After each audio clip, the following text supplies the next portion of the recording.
Gayathri is the founder and president of Asha International, a nonprofit organization promoting personal, organizational, and community wellness through mental health, education, training, and support. Please welcome our first presenter of the day, Gayathri Prasad.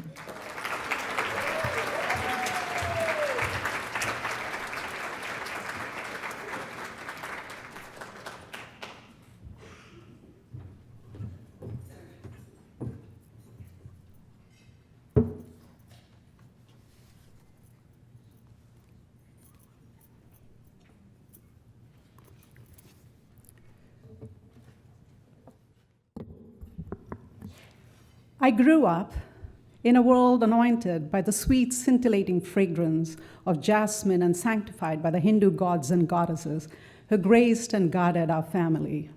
Ganesh, the elephant-faced god, removed all obstacles and impediments. Saraswati, the goddess of learning and wealth, was generous to us. Krishna, the god of love, watched over us and always revered among others the righteous Lord Rama and his devout consort Sita.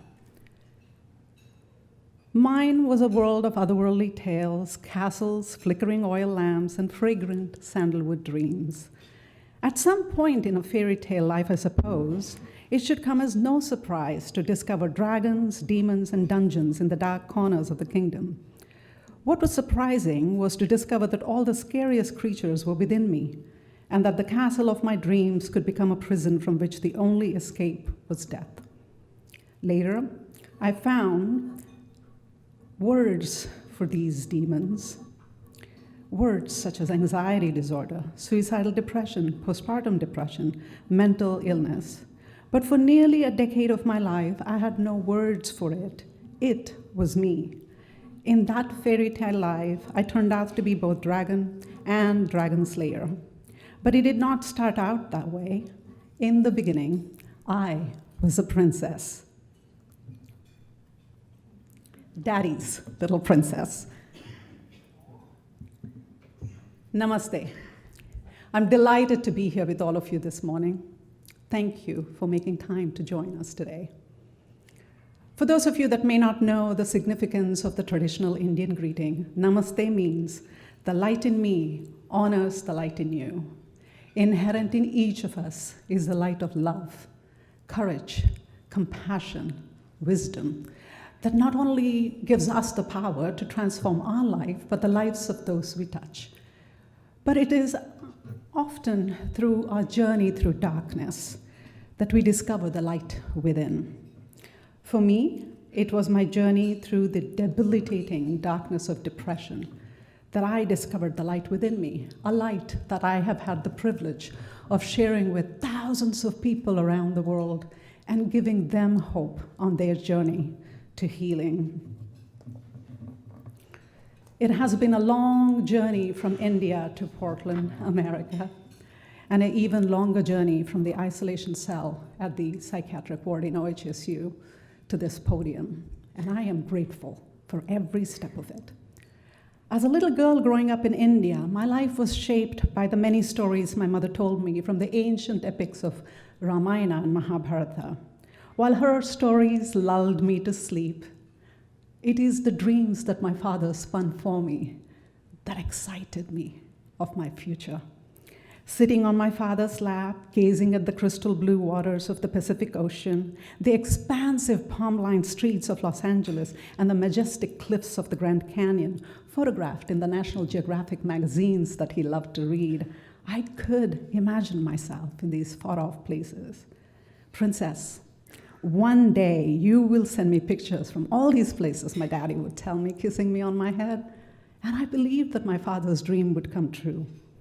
But at 18, when panic pounded my heart, anxiety coursed through my veins, and my soul was darkened by depression, I had no words to describe my horror.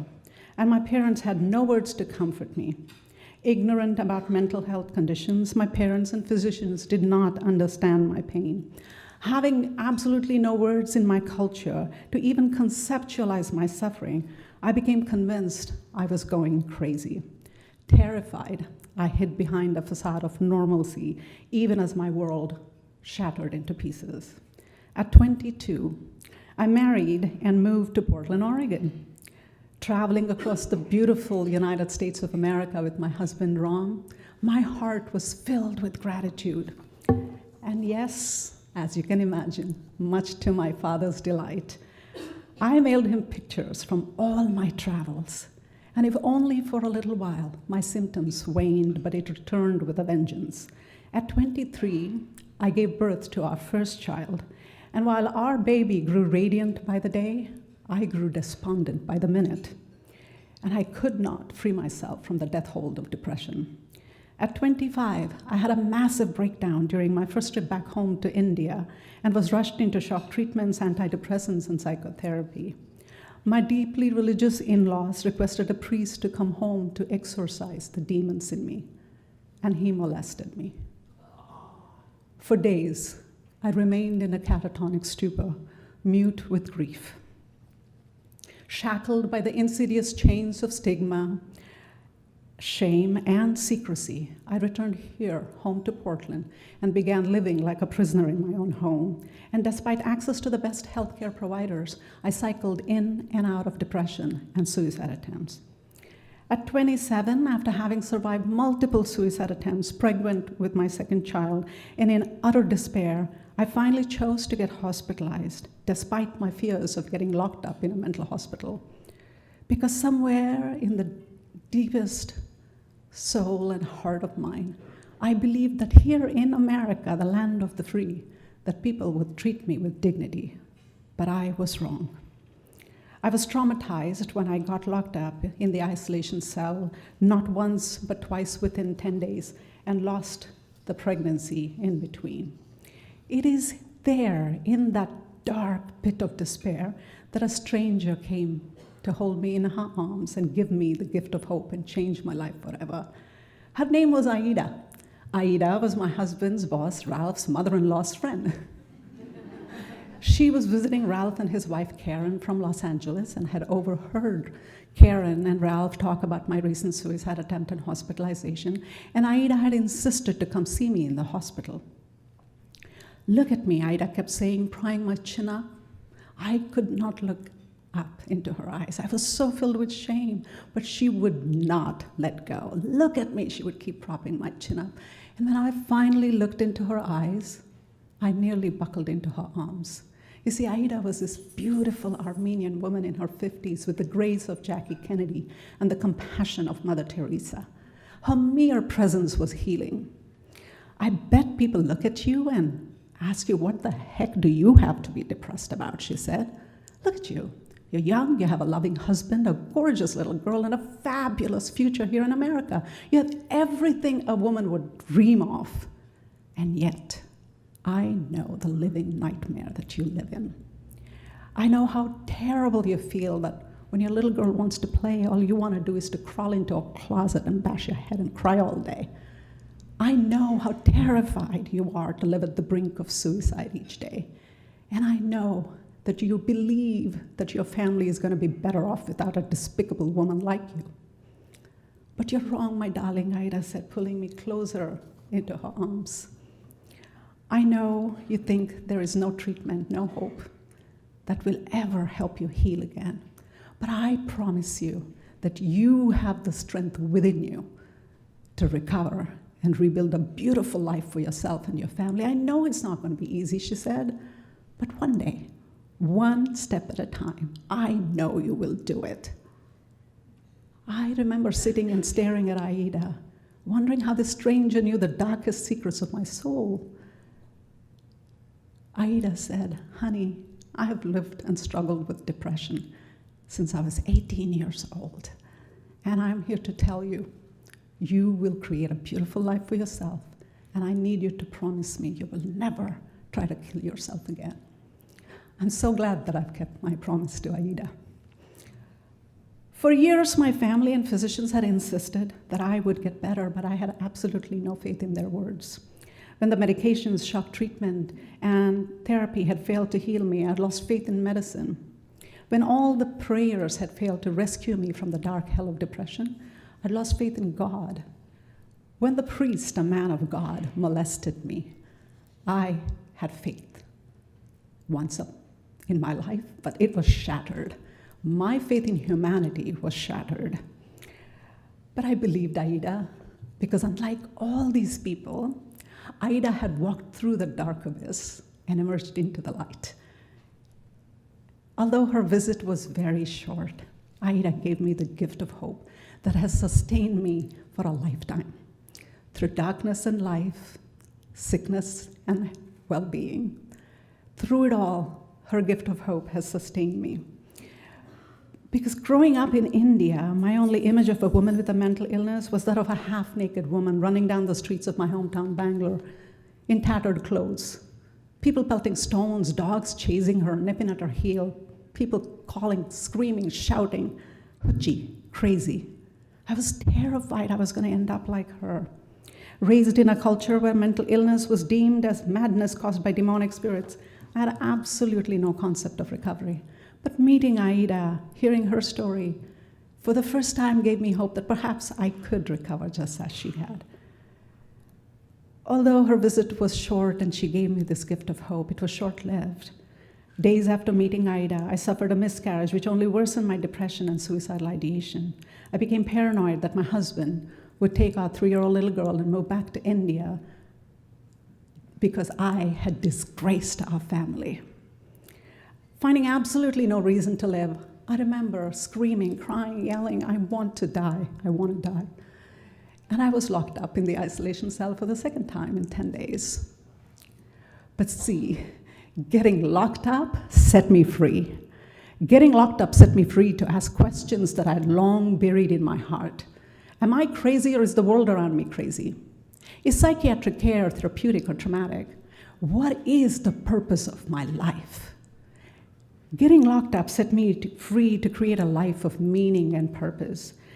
Getting locked up set me free to realize that while mental illness can break my mind and the mental health system can confine my body, there are no walls in this world that can contain my spirit. Getting locked up set me free to imagine a life beyond the limitations of my illness and find the life that I have found for myself now. On April 30th, 1989, confined in the seclusion room of the psychiatric ward at the Oregon Health Science University Hospital, stripped of freedom, dignity, hope, and humanity, I promised to emerge a messenger of hope and healing. For every indignity that I had suffered in shame and silence, I promised I would stand up and speak with every breath I have, not just to restore my dignity, but the dignity of 450 million men, women, and children like me around the world. And for every day that my family and I had lived in despair, I promised I would bring hope to their lives. Asha International is the culmination of that promise. Asha International, as Sandy introduced, is a Portland-based nonprofit organization dedicated to destigmatizing mental illness and promoting mental health and well-being through the power of personal stories. Asha literally means hope in Sanskrit, one of the world's most ancient languages that originated in my home country, India, and in Hindi, India's national language. In English, it's an acronym for A Source of Hope for All. And at Asha International, it is hope that we are so humble to serve every person that we are called upon to serve. When I started Asha International, it was with a very, very simple wish to share my story, to give hope to just one person struggling with a mental health condition, to let them know that they're not alone, they have nothing to fear and be ashamed of, that they too have every right and every path to discover their own journey to recovery and well-being. Never in my wildest dreams did I imagine that I would be here along with my colleagues, having reached more than 55,000 people around the world. And we've barely begun. We have barely begun. Together, we're tearing down the insidious walls of stigma and shame and empowering people on their journey to well-being. One person, one story at a time. Ladies and gentlemen, at Asha International, we believe our stories are our superpower.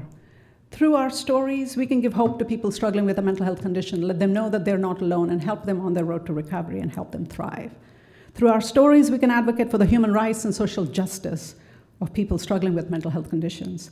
Through our stories, we can build communities of empathy, inclusion, resilience, where every one of us can realize our fullest potential. My dear peers, this is the time. Now is the time. We need to stand up in solidarity and share our humanity and become the champions of change. Much like the HIV/AIDS movement, the LGBTQ movement, the breast cancer movement, every person living with a mental health condition, the time is now for us to stand up and share our truth, to set ourselves and our brothers and our sisters free.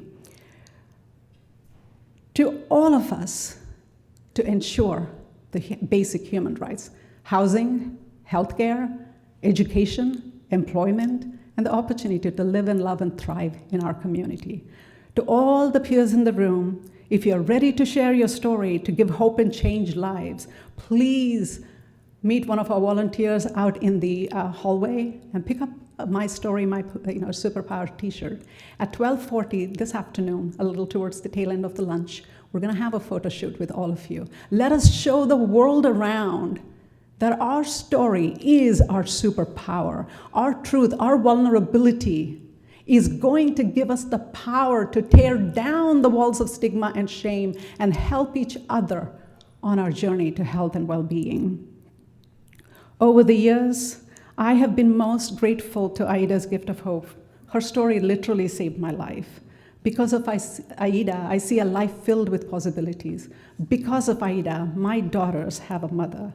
Because of Aida, I have the courage to share my story around the world. I met Aida for the last time on March 12th, 2014. Even though she was in a wheelchair, she came to bless me at my book launch at the Powell City of Books. Aida died 4 months later, but her legacy of hope will live on forever. Dear friends, there is an Aida in every one of us. Each of us has the capacity to embrace a person struggling with a mental health condition with love and compassion. Give them hope, help them on their journey to health and well-being. My life is a testament both to the trauma of mental illness and triumph of recovery and resilience. My journey from illness to wellness, from adversity to advocacy, would not have been possible if it weren't for the many people who have touched and transformed my lives. Peers, family members, healthcare professionals, and members of the community. Looking back, I believe that I'm the luckiest woman in the world. India gave me roots, and America has given me wings to fly. For more than a decade of my life, I had struggled with debilitating anxiety, panic attacks, and depression, and like millions of people, I had longed to discover that magic pill that would promise me nirvana. But alas, I didn't find it. Despite taking medications, ongoing psychotherapy, ECTs, hospitalizations, failed suicide attempts, wellness remained a distant dream.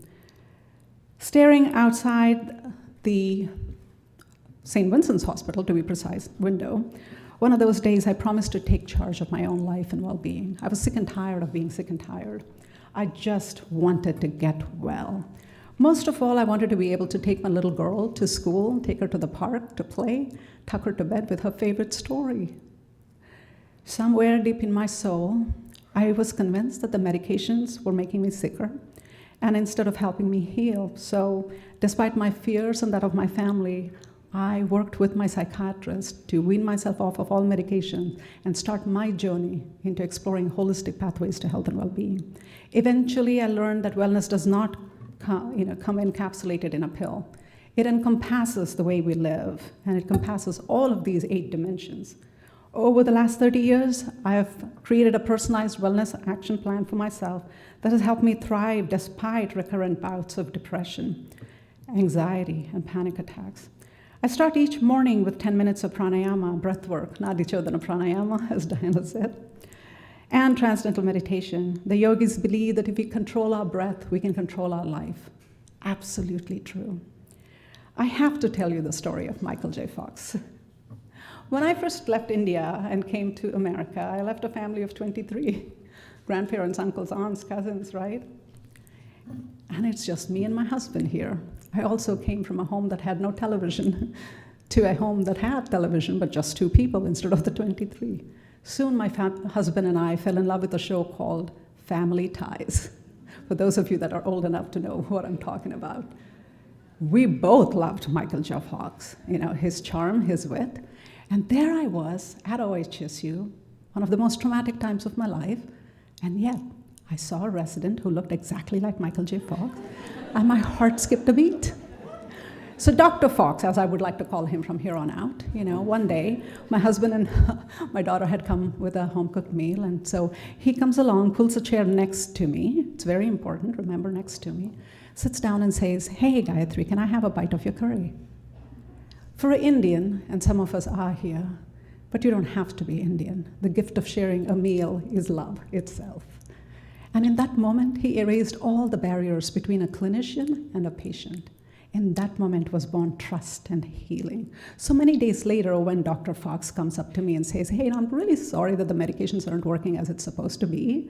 Have you ever thought about pranayama, transcendental meditation, yoga?" Not that he could pronounce it the way I am.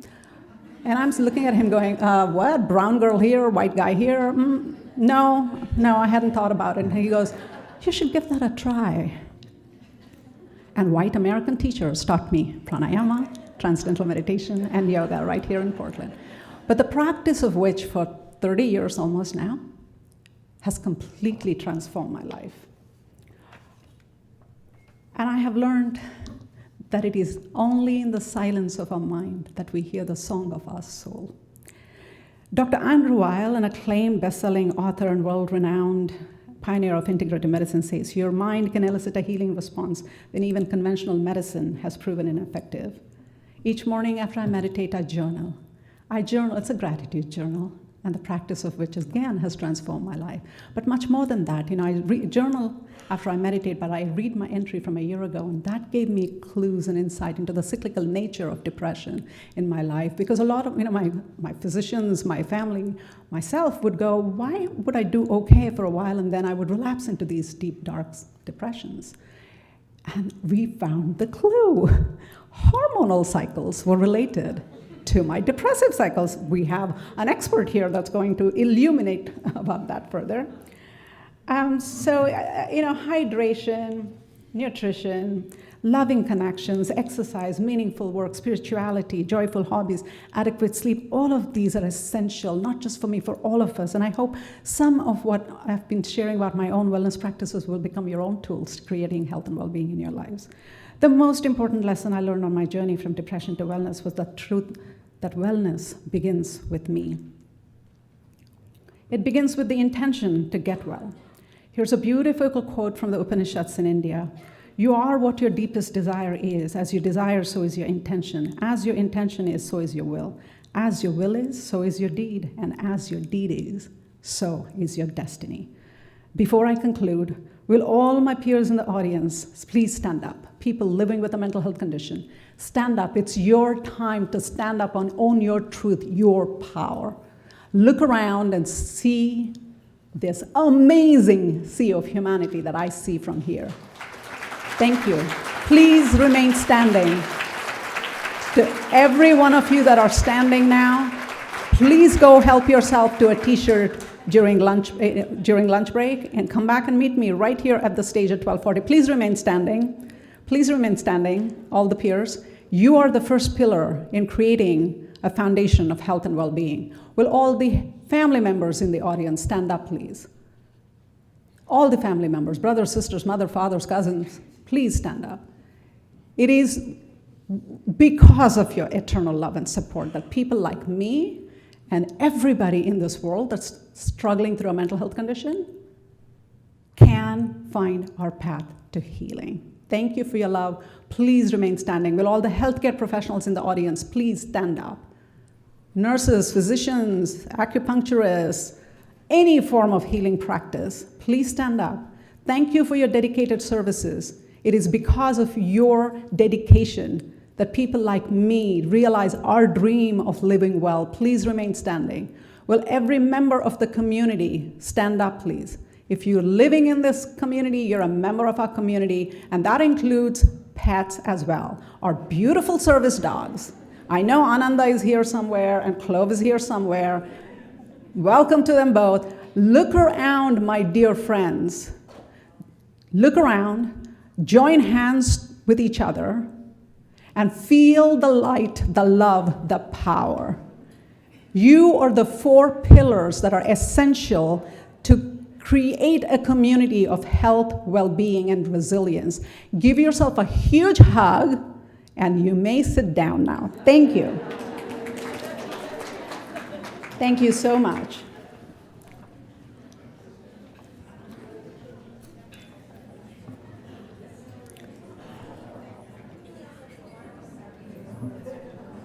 It takes a village to raise a child. It takes a community to care for humanity.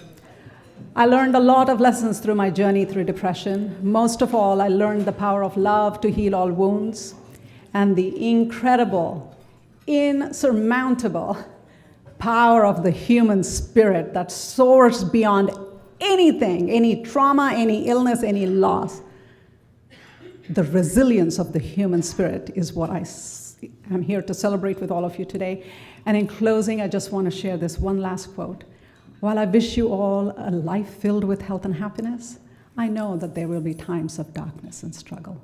But the next time darkness finds you, remember the light within. Remember to fear not the darkness in your life, because it is in your darkest hour that you will discover the light within. Namaste. Thank you.